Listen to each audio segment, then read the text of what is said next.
الشیطانirrajیم بسم اللہ الرحمن الرحیم۔ کتابی اللہ تعالیٰ فرماتے ہیں جیسے کہ معاملہ آل فرعون والوں کا والذین اور ان لوگوں کا من قبلہم جو ان سے پہلے تھے کفروا جنہوں نے کفر کیا انکار کیا بھی آیات اللہ کی یاد کا فاخذہم اللہ پھر پکڑا ان کو اللہ نے بذنوبہم ان کے گناہوں کے سبب۔ اللہ تعالیٰ دیکھیں جیسے ہم نے پڑھا تھا کہ اللہ تعالیٰ کسی کو ایسے ہی نہیں پکڑتے، اللہ تعالیٰ گناہوں کی وجہ سے پکڑتے ہیں۔ کسی کے اوپر تکلیف آتی ہے، پریشانی آتی ہے تو کس کی وجہ سے آتی ہے؟ انسان کے گناہوں کی وجہ سے آتی ہے۔ پھر اللہ تعالیٰ نے یہاں پہ فرمایا کہ یہ لوگ جو نہیں سمجھتے، اللہ فرماتے ہیں اللہ نے ان کے لیے نبی بھیجے، پیغمبر بھیجے، کتابیں نازل کی، پھر بھی نہیں سمجھتے تو اللہ فرماتے ہیں کذاب آل فرعون، ان کا معاملہ بھی فرعون جیسا ہے کہ فرعون کو بھی اللہ تعالیٰ نے سارا کچھ دیا ہوا تھا، اللہ تعالیٰ نے ان کی طرف بھی نبی بھیجے لیکن فرعون نہیں سمجھا، پھر یہاں تک کہ وہ اور زیادہ سرکشی میں بڑھتا گیا۔ پھر اللہ تعالیٰ نے اس کو بھی موقع دیا۔ دنیا میں اللہ تعالیٰ ہر بندے کو موقع دیتے ہیں، ہر انسان کو موقع دیتے ہیں۔ حالانکہ موسیٰ علیہ السلام نے 40 سال پہلے دعا کی تھی کہ اللہ فرعون کو غرق کر دے، یہ تھی دعا موسیٰ علیہ السلام کی، لیکن 40 سال بعد قبول ہوئی۔ کیوں؟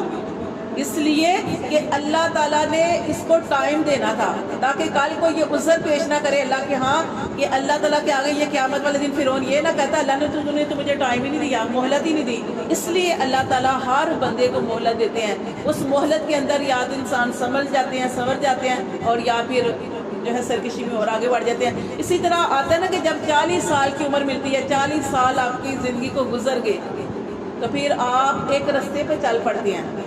40 سال کی عمر، آپ دیکھیں ہمارے نبی جو ہیں ہر نبی کو 40 سال کی عمر میں اللہ تعالیٰ نے نبوت عطا فرمائی، کیونکہ یہ ساری جو جوانی بھی نکل جاتی ہے اور سارا کچھ، اور 40 سال کی عمر جو ہوتی ہے وہ صحیح انسان کو شعور سمجھ ہر چیز آ جاتی ہے، اور 40 سال کے بعد بڑھاپے کی عمر بھی شروع ہو جاتی ہے۔ تو اس لیے انسان ایک رستے پہ چل پڑتا ہے، کچھ لوگ ہدایت کے رستے پہ چل پڑتے ہیں اور کچھ لوگ جو ہوتے ہیں وہ نہیں سمجھتے، پھر بھی وہ غلط رستوں پہ چل پڑتے ہیں۔ تو اللہ تعالیٰ فرماتے ہیں کہ ان لوگوں کا معاملہ بھی فرعون جیسا ہے کہ فرعون کو بھی اللہ نے ٹائم دیا، فرعون نہیں سمجھا، اور جو اس سے پہلے تھے والذین من قبلہم جو ان سے پہلے تھے کفروا انہوں نے بھی انکار کیا بآیات اللہ کی یاد کا فاخذہم اللہ پھر پکڑا ان کو اللہ نے بذنوبہم ان کے گناہوں کے سبب ان اللہ، اور پھر جب اللہ تعالیٰ پکڑ لیتے ہیں تو پھر قوی، اللہ کی پکڑ کیا ہے؟ اللہ زور آور ہے، شدید العقاب اور سخت سزا دینے والا ہے۔ پھر اللہ کی پکڑ سے کوئی نہیں بچ سکتا۔ وہ جو نعرے لگانے والے، جیسے آپ نے پڑھا تھا قوم عاد نعرے لگاتی تھی ہم سے زیادہ طاقت والا کون، کبھی بیمار نہیں پڑے تھے، کبھی کچھ ہوا نہیں تھا، اونچے لمبے جوان تھے، لیکن اللہ نے کیسے ان کو پکڑا؟ ہوا سے، ہوا ان کی تباہی کا ذریعہ بن گئی۔ اور آپ دیکھ لیں اس کو فرعون کو غرق کر دیا گیا، پانی کے اندر ڈبو دیا گیا، اللہ تعالیٰ جو چاہے کر سکے۔ نمرود کو کیسے پکڑا اللہ نے؟ ایک مچھر وہ اس کے جو کان میں چلا گیا تو اتنی تکلیف ہوتی۔ اللہ تعالیٰ جب پکڑنے پہ آتے ہیں تو اللہ تعالیٰ ایسے پکڑتے ہیں، اور پھر کوئی اللہ سے مقابلہ نہیں کر سکتا، کیونکہ اللہ زور آور ہے اور اللہ کی سزا سخت ہے۔ اللہ تعالیٰ کے جتنے بھی نام ہیں سارے کے سارے رحم والے نام ہیں، صرف اللہ کا ایک نام ہے سخت، اور وہ ہے انتقام، اللہ انتقام لینے والا ہے۔ اور جب اللہ تعالیٰ پھر انتقام لیتے ہیں تو پھر اللہ تعالیٰ کچھ بھی نہیں چھوڑتے۔ پہلے اللہ تعالیٰ ہر بندے کو موقع دیتے ہیں، جیسے ہم نے نبیوں کے واقعات پڑھے کہ جب وہ اپنی بستیوں کی طرف آئے گے، بستیوں والوں کو ٹائم دیا لیکن وہ نہیں سمجھے، پھر اللہ تعالیٰ نے ہر بستی کو تباہ و برباد کر دیا۔ ہمارے اوپر بھی بہت سارے عذاب آتے ہیں، جیسے مہنگائی کا عذاب ہے، جیسے آپ کہتے ہیں بل زیادہ آ گئے ہیں، کبھی کچھ ہو جاتا ہے، کبھی سیلاب آ جاتے ہیں، کبھی زلزلے آ جاتے ہیں، تو ہمارے اوپر اس طرح عذاب نہیں آتے، کیونکہ نبی پاک صلی اللہ علیہ وسلم کی دعا ہے کہ آپ سے سب نے فرمایا تھا کہ اے اللہ میری امت کو ایسے ہلاک نہ کرنا جیسے پہلے لوگوں کو ہلاک کیا۔ تو یہ حالانکہ ہم سب سے زیادہ گناہ گار ہیں، پہلے قوم کے اندر ایک برائی ہوتی تھی، ساری قوم جو تھی ہلاک کر دی جاتی تھی۔ اس قوم کے اندر ہماری اس جو قوم ہے نبی پاک صلی اللہ علیہ وسلم کی جو امت ہے، اس کے اندر ساری برائیاں جمع ہیں، اور آپ دیکھیں کیا ملک کے کیا حالات ہیں، اور ہر بندہ غلط ہے۔ کوئی بے حیائی میں لگا ہوا تو اس نے وہ لگا ہوا ہے، وہ اپنے کام نہیں چھوڑا، یعنی کہ جو جس کام میں لگا ہے، جتنی مرضی تکلیف انسان کے اوپر آ جائے، تکلیف کب آتی ہے؟ اللہ تعالیٰ جب انسان کے گناہ بہت زیادہ بڑھ جاتے ہیں پھر اللہ تعالیٰ سے اس کے اوپر حالات ایسے لے آتے ہیں شاید میرا بندہ جو ہے وہ عاجزی کرے، شاید میرا بندہ توبہ کرے، لیکن آپ نے دیکھا ہوگا کہ کوئی بھی نہیں، جو غلط کام کر رہے ہیں وہ غلط کام کر رہے ہیں۔ کرونا آیا، سارا کچھ بند ہو گیا، پھر بھی مطلب کہ جو لوگ غلط کام کرتے ہیں ابھی اس کے بعد کون صحیح ہوا ہے؟ دیکھ لیں اسی طرح یہ فحاشی کے اڈے قائم ہیں، کیا کچھ ملک میں ہو رہا ہے، جھوٹ بولنے والے جھوٹ بول رہے ہیں، ناپ تول میں کمی ہو رہی ہے، یہ جو رشوتیں لی جاتی ہے دی جاتی ہے، یہ سارے عدالتوں میں انصاف نہیں ہے، کہاں پہ انصاف ہے؟ کوئی بھی نہیں ہے، کہیں بھی نہیں ہے نا، تو پھر ہمارے ملک نے کہاں سے؟ ساری برائیاں اس کے اندر، ساری برائیاں، یہ کہ کیا ہے کہ عذاب اس طریقے سے نہیں آتا کیونکہ نبی پاک صلی اللہ علیہ وسلم کی دعا ہے۔ تو اللہ تعالیٰ فرماتے ہیں اگر اللہ تعالیٰ پکڑنے پہ آئے تو اللہ تعالیٰ سخت عذاب دینے والا ہے۔ اور پھر اللہ تعالیٰ نے آگے فرمایا ذالک بان اللہ، یہ اس وجہ سے کہ اللہ لم یکو، اللہ نہیں ہے، مغیرن، اللہ نہیں ہے بدلتا، نعمتن، کوئی بھی نعمت، انعمہا، جو اس نے انعام کی ہو، علی قوم، کسی بھی قوم پر، حتیٰ یہاں تک کہ یغیروا، وہ خود بدلے، ما بانفسہم، جو ان کے دلوں میں ہے، وان اللہ، بے شک اللہ، سمیع علیم، اللہ خوب سننے والا اور خوب جاننے والا ہے۔ تو دیکھیں یہاں پہ اللہ تعالیٰ نے ارشاد فرمایا اللہ کسی کی حالت کو تبدیل نہیں کرتے۔ اب اللہ نے کسی کو وسعت دی ہے، مال دیا ہے، اس کو مال دیا ہے، اس کو رزق دیا ہے، اس کو اولاد بھی دی ہے، اس کو صحت بھی دی ہے، اللہ تعالیٰ کسی کی حالت کو نہیں بدلتے۔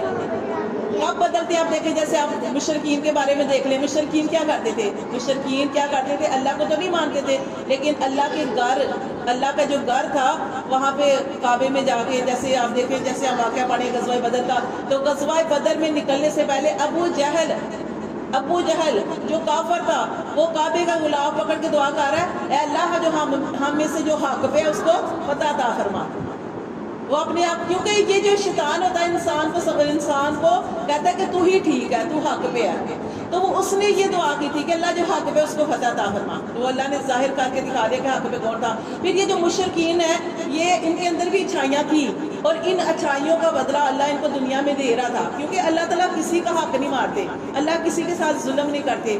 اگر کافر ہے، کافر بھی اگر اچھے اعمال کر رہا ہے، اس کو اس کا فائدہ دنیا میں مل جاتا ہے، اولاد اللہ تعالیٰ دے دیتے ہیں، بیٹے دے دیتے ہیں، مال کثرت سے دے دیتے ہیں، اس کو اس طرح کی نعمتیں مل جاتی ہیں، لیکن کیا ہوتا ہے اس کا صرف دنیا کی زندگی میں ہے۔ اب مشرکین کیا کرتے تھے؟ ان کو اللہ تعالیٰ نے ان کے لیے رزق کھولا ہوا تھا، اولادیں دی ہوئی تھی، اور یہ کیا کرتے تھے؟ یہ کعبے کا احترام کرتے تھے، اللہ کے گھر کا احترام کرتے تھے، کوئی مشکل آتی تھی کعبے میں جا کے دعا کرتے تھے۔